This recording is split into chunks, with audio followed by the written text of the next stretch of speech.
প্রজন্ম আমাকে শিখালো একটা দাসের দেশ যে আমি আছি, আমি নিজেও যে একটা দাস, সেই দাসত্ব কিভাবে ভাঙতে হয়। এই প্রজন্মের কাছে আমি ওই জন্য ওদেরকে আমি স্যালুট জানাই। আমি শিক্ষক বলবো না, বরং ওরা আমার শিক্ষক। ওরা আমাকে শিখিয়েছে কিভাবে দাসত্ব ভাঙতে হয়। কারণ আমাদের মেধাটা আসলে মাথা থেকে আস্তে আস্তে জিভে চলে এসছে, এবং সেই জিভের চর্চাই আমরা বেশি করছি ইদানিং। রাষ্ট্র যখন গুলি করে তখন কোনো জায়গায় বিচার পাওয়া যায় না। শুধু আমি জানাতে এসেছি যে আমি এই যে দাস থেকে মুক্ত হতে পেরেছি, এই শিক্ষক আমার ছাত্ররা আমাকে শিখিয়েছে, সুতরাং আমি ওদের সাথে আছি, আমি আর দাস থাকছি। এই জন্য আমি ওদেরকে স্যালুট জানাই। এই ইউনিভার্সিটি যেমন রুদ্রদের, মুগ্ধদের, আবু সাইদদের তৈরি করে, এই ইউনিভার্সিটি কিন্তু আপনার প্রশাসনে আজকে যারা বসে আছে তাদেরও তৈরি করে।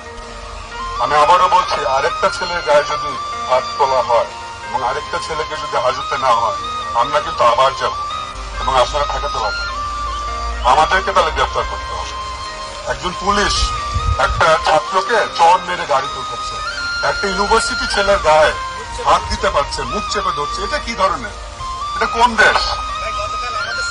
আপনারা আমাদেরকে মুক্তিযুদ্ধের ইতিহাসের কথা শিখান।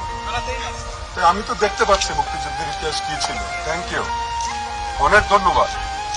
71 সালে আমার জন্ম মাত্র, আমি বুঝে পাইনি, আর এখন আমি দেখতে পাচ্ছি আসলে 71 সাল কি ছিল। অনেক ধন্যবাদ।